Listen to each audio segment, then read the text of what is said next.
the day after Anarchapulco 2019. We are almost ready to, call it a year and head back and create anarchy wherever we reside. I'm just in Acapulco. Here with Larken Rose, one of the OG anarchists from this movement. Dude's a veteran, you know what I mean? Doesn't get much more original than this, so I'm really honored. He's known for a lot of things. His most recent work I'm really excited on is a book called What Anarchy Isn't, which that's like crucially important because when you say anarchy, it's so much like preconceived notions and all of them wrong. Yeah, every single one of them is like completely incorrect, if not the exact opposite. Yeah. So why don't you tell little people about what that book's about? Well, here, and we made up a cool little flyer of it. It's the thing in the middle is what the cover looks like. It'll be a little bigger than that, but it's a tiny little thing that can basically fit in your pocket. It's 40 pages long. And the point is for people to buy it in bulk so they can just hand it out and leave it lying around. And, if you're at a restaurant, leave the tip with that booklet lying in it. Because it's, it's illustrated. It's almost like comic book style. Because very basic explanation. It's not like, here's a 500-page treatise on, who wants to read that. I wish we were in a world where people wanted to read that, but they don't. So we have to make it little and compact and obvious and colorful and stuff, and so it'll be a fun way for people to just leave little seeds of liberty lying around or hand them out or whatever. That's cool. So we're about to do the first printing of that, and we're taking pre-orders where people can, because the more pre-orders we get, the bigger the original printing will be. So it'll be at least 5,000 copies that we start with. Awesome. So it'll be fun. That's tight. So can you give me an example of maybe like one or two of the examples that you give in the book of like what anarchy isn't for the people at home? Yeah. Right. Well, so many people think, well, is that like every man for himself, like no organization, no cooperation, which obviously, you didn't need to be told this, but most of the world doesn't need to be told. No, so much about society, in fact, everything worthwhile about society would still be here. Yeah. We still have organization, we still have cooperation, we still have people working together, you still have hierarchy where somebody has a plan and other people say, yeah, I'll help you out with that and follow your vision, whatever it is.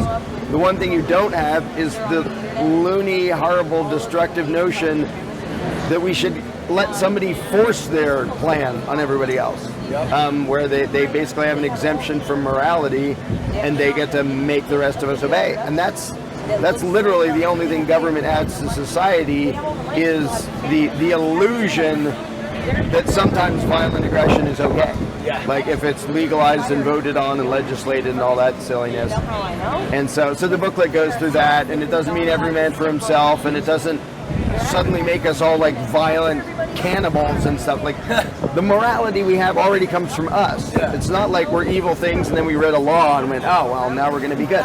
Like the reason people want government is because they've been taught that government makes people be civilized and moral, which is the exact opposite of the truth. It's used as an excuse for immorality. So it basically runs through a bunch of things that all of the main misconceptions that people have about it. Well, like, how would this work and how would that work? And wouldn't we all be this and wouldn't we all be that? Wouldn't warlords take over and all sorts of stuff like that? As if they don't already have complete control. Exactly. They did take over and they called themselves government. Yeah. And so it explains how they actually couldn't take over if there wasn't a government there to give them the opportunity to. So it's a bunch of stuff like that, and it's just, I say 40 pages, but there's like a little bit of writing and then a cool color cartoon style thing on each page to explain it. So it's a very, it's not like somebody's going, I can't make it through this thing. You can read the whole freaking thing in like 10 minutes. But I think it'll be a fun, useful way to just, to try to correct all the stuff that, the government and the media are trying to spread all those misconceptions. Yeah. And so I'm going to try to unspread all those misconceptions. That's awesome, man. We need stuff like that because the misconceptions, they almost like check people at the gate. You know what I mean? Yeah. There's so much good in this community, and like in order to make it all the way here to Anarchapulco to see anarchy in action as an actual case study. Yeah. The first thing you have to do is beat those misconceptions to even be open to it. Yeah. So a lot of anarchists don't even realize that we're out from the beginning. So many people's programming those things let them look into it. Right. So are you one of those guys who likes to switch up the terminology to sort of like kind of like subvert that? Like do you like to use the term voluntarist in a way to kind of get around that? I use both because voluntarist is more specific and it's more precise and it's not scary for people. Yeah. It's sort of not anything for people because most people haven't heard it and they're just sort of so you have to explain it from scratch because they don't know what it means. If you use the term anarchist, which I also do, a lot of people, as we already said, immediately have misconceptions of, Molotov cocktails and every man for himself and all that silliness. I still use the term anarchy and anarchism because even if you say voluntarism, at some point the person's going to realize you mean no government, like anarchy. I'd rather start with the thing they're scared of and correct it than have them feel like you tried to sneak up on them by not using the term that they're familiar with. But I totally understand people using different approaches and describing it in different ways and trying not to have people freak out and immediately misunderstand what the entire thing's about. But that's what the booklet is on like the first page it says almost every reason people are scared of anarchy has to do with things that anarchists don't want, don't advocate, and don't believe in. Yes. It's just a misunderstanding of what it's really about, and there are some people who want there to be a misunderstanding of what it's about. And do a lot to make that the case. Yep, go to great lengths to make those misunderstandings grow and spread. Well, it's great that you're out here kind of like sort of like almost deprogramming it in a way. Yeah. You're deprogramming that sort of like that base level false axiom that just gets buried in everyone's subconscious. That, like without government, all the big bad monsters are going to come in and invade us. Yeah. Like North Carolina shores, and who's going to protect us? Right. We need a giant wall to protect us from this. Yeah, I know. Oh my God, here down in Mexico. All these dangerous immigrants that are like so horrible. friendly and loving. And you can tell they're just waiting to go take over the United States. Wait a second, Mark Passio was telling me he traveled by land here. Oh, okay. Yeah, so he took the trains and shit and buses, and then he got like fucked over one of his buses, and he literally actually walked like on foot across the southern border.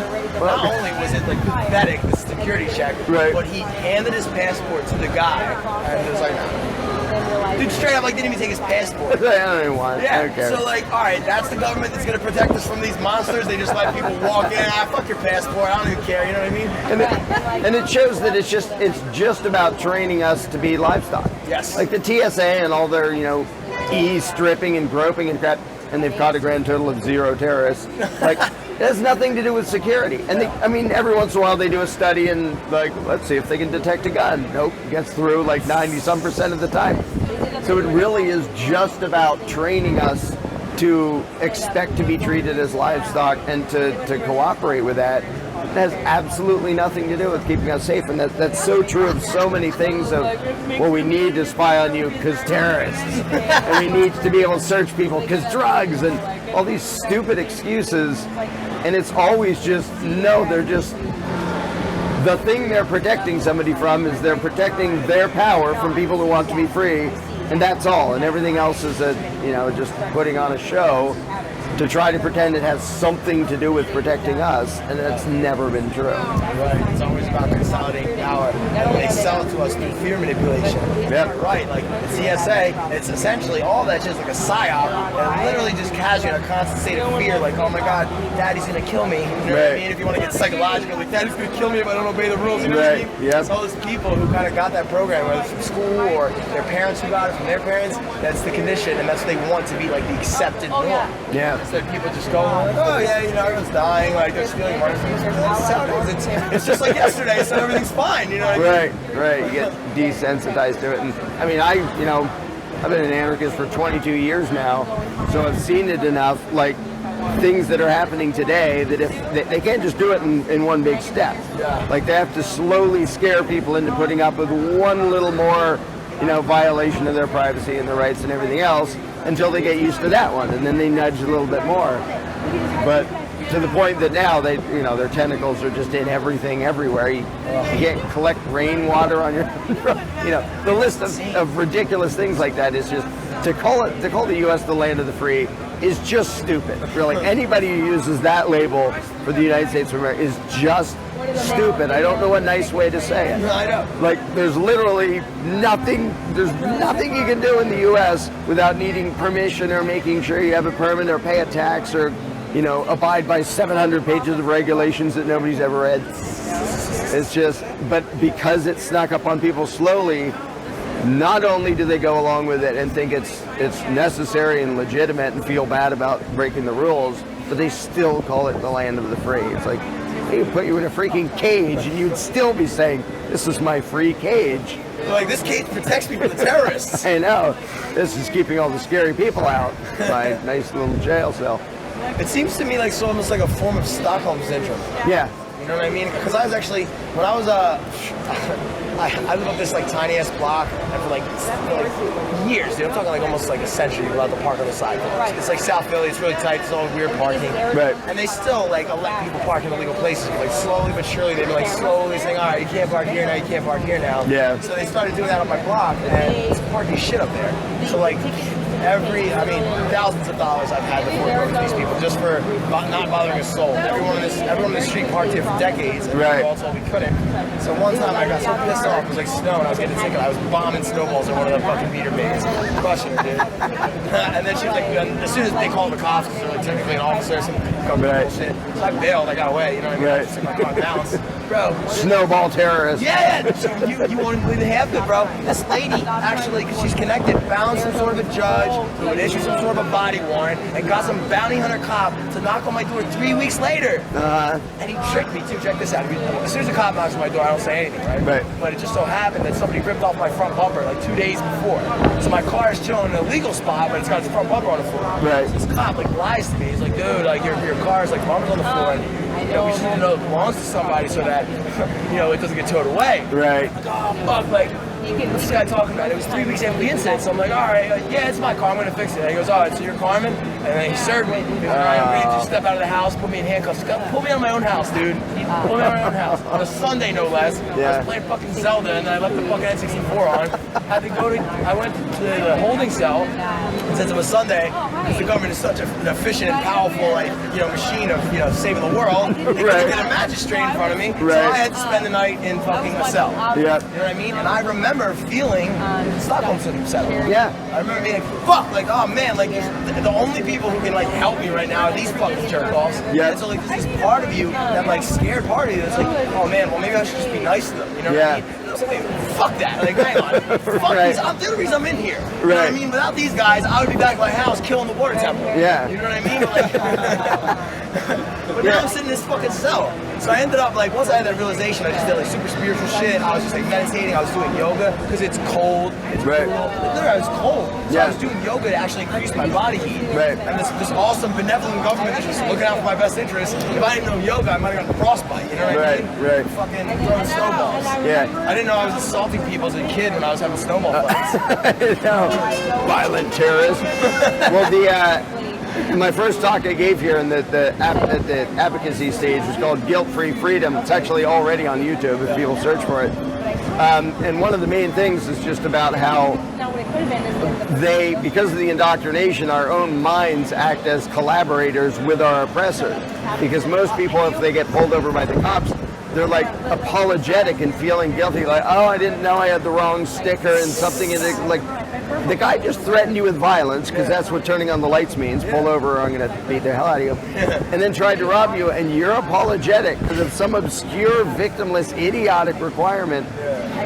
But without that, they have no power. Like, if all the normal people don't feel an obligation to obey and feel guilt when they don't nearly have the resources to control everybody. So they control one here and there by brute force who disobeys, but the vast majority have to obey out of a feeling of obligation, and that's what has to go. And when you change that, the ruling class has no power anymore. There's no way they can keep up with it. If people just, even if everybody in front of them says, yes, sir, I'm going to obey, until you walk away, and then I'm not.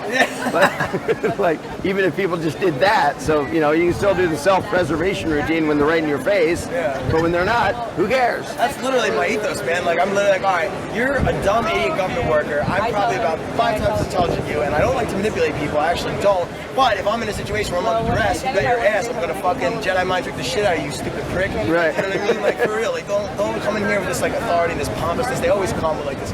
They got the sunglasses, the costume. It's like fucking Halloween. Do the swagger, Get the fuck out of here, you weirdo. You know what I mean? Like, you would not have the balls to do this if you didn't have like the entire city backing you up if I wanted to step to you. Yeah. If you were just some dude trying to do this to me, I'd step to you, I'd knock you the fuck out, and you wouldn't have anything to do about it. You know what I mean? Yeah. So like, I just wish that people, you're right, it is a psychological operation because the vast majority of people are controlled through the fear of what might happen. Yeah. To my mother, you know what I mean? Yeah. Yeah, but even beneath the fear is the feeling of obligation and the shame and guilt if they disobey. Yeah. Like that controls most people because, you know, when it comes to taxation, there's a bunch of people who are like, well, I pay because I don't want to get thrown in a cage. But there's also a bunch of people like, oh, I'm proud to pay, and they lie to themselves. No, you are not proud to get robbed by a ruling class. There may be things you would have voluntarily funded, but I'm pretty dang sure that if it was up to you, you wouldn't fill out this huge, stupid, confusing form and give money, including to a bunch of stuff you don't even want, which is what everybody who pays taxes does. But they are so, you know, they're such well-trained livestock that they proudly express the fact that they're livestock and take, you know, they talk as if that makes them virtuous. And if that goes away, if people are just controlled by fear, like, all right, I'll do it if I'm scared that you'll, like, even that's not enough to keep them in power. Because after a while, yeah, you're right, it is like the guilt and shame. It's just the fear, and after enough times, you're so sick of being like scared of it. Fuck! You know what I mean? Yeah, and if you look around and nobody else, like, we're all scared and we realize, yeah, but we outnumber them like a gazillion to one, why are we still scared? Like, especially in America with all the guns and shit. Right, I know. Yeah, where there's 100 million gun owners, the only reason to be scared is if all your neighbors are still collaborators with your oppressors. Yeah. But if all your neighbors realize they're a bunch of parasitic thieves, we don't actually have an obligation to obey them, they would have no power really dang quick. And they might get desperate and try to go to brute force, but it would not end well for them. If they had any brains, they'd just say, man, we give up. Oh, fuck. They figured it out, damn it. Because, I'm not going to get a job. You know what I mean? Right, now I have to go be useful instead of robbing people. Yeah. So one last thing I want to touch on, because this is something, it's funny, I never had like any personal experience with this, but for some reason I always resonated with like this whole situation, and it really bothers me, man. Out of all of like the anarchist sort of like, I guess like issues that we bring up, the one that pisses me off the most is the concept of the military, soldiers, the belief in like, you know, the oh my God, how people are proud of their like fathers or kids. Thank you for your service. You know, oh my God, they're like, yeah, thank you for murdering a bunch of fucking poor kids in the sand, you right. So like, how do we break that? Because like, dude, I'll be real. I dated a girl. I loved her. I loved her family. Her family was like, you know, just status, bro. Trump loved me fucking status. And the fucking mom was so hardcore with it that I swear to God, she manipulated the son so much. My guilt trip, you're not good enough, this, that, the other thing. You know what I mean? You're just sitting on the couch, dropped out of college, do something in your life. So this kid, under this pressure, joins the military and becomes depressed. Yeah. And then the mom becomes depressed because she misses her fucking son. Yeah. You know what I mean? She's like, right, he's gonna have PTSD. Well, like, why do you think this is a good thing? Why are you like clapping along? Right, why are you cheering for that? So how do we tell people who believe in the military or who think it's a good thing or who might have served, like, what the fuck's up? Yeah, you know? Well, the talk I gave here, was it last year or the year before? It was 2 years ago, called Sacred Cow Shish Kebab. I don't know if you've seen that one, where I go down like, you know, fuck the police, fuck the troops, fuck your flag, fuck your constitution, but one by one spell out why. Yeah. And the thing is, it's important to go against the indoctrination that people are taught, because as long as people like all worship the troops because you think you're supposed to, people don't question it. And thankfully, I also know a lot of former military, including a lot of former Marines who are now anarchists, and they do not hesitate to go out there and say, if you're thinking of joining the military, don't. Yes. It's screwed up, it's evil, nobody should thank you for your service, you're not doing anything for freedom or justice or anything of the sort, you're serving the worst people in the world and doing evil shit in the process. And so there's a bunch of them, and the thing is, that's very impactful because of the sort of camaraderie that the military indoctrination depends upon. If one of your fellow Marines turns around and says, that was all bullshit, and you should get out, and, you know, actually a buddy of mine, he read The Most Dangerous Superstition while he was a Marine, active duty, turned into an anarchist while still there, got a bunch of copies and handed them out to a bunch of other people. Wow! Platoon before he left. Like, let's see if I can sneak out with him without them like shooting me or something. So he got away. But it's such a cultural thing that they need the mentality where everybody's just unconditionally worshiping the police and the military, and that's falling apart. Like their propaganda is still constantly bombarding us with that But they do that because they know they're losing their grip. And they know fewer and fewer people are volunteering for the military. They know that, there's been articles all over the place of police departments are having trouble finding people to join up. Yes. And they even openly admitted it's because kind of everybody hates cops. Good. Because if nobody volunteers to be thugs of the state doesn't have any power. Yeah, that's the final point. The order followers are the problem. Yeah.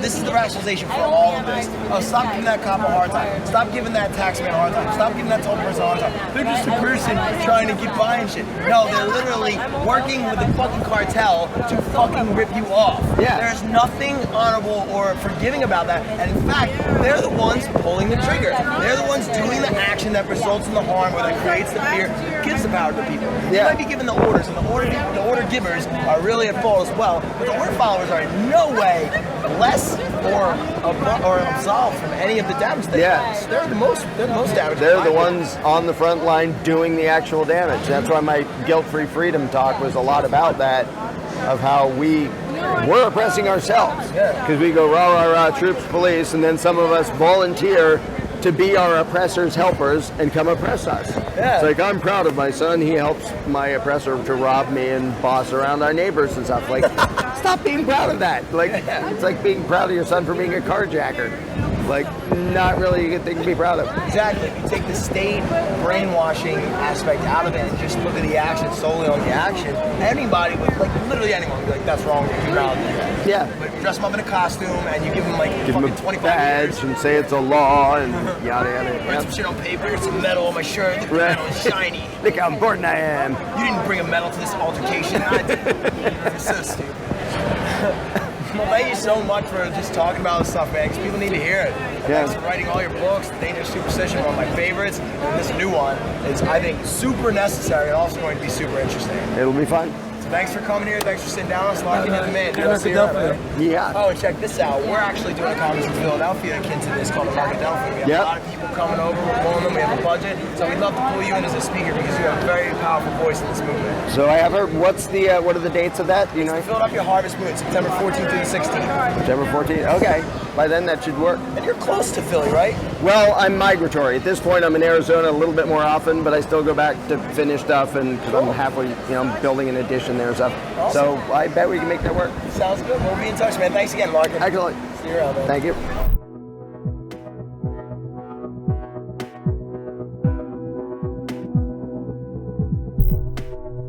Join the state of anarchy this September's Harvest Moon in Philadelphia, Pennsylvania, where this gathering of like minds aims to foster unbreakable relationships between the movement's leading forces, whom teach self-love and ownership, blockchain techno-economics, as well as exposing the Earth's sacred hidden knowledge. So will we see you there?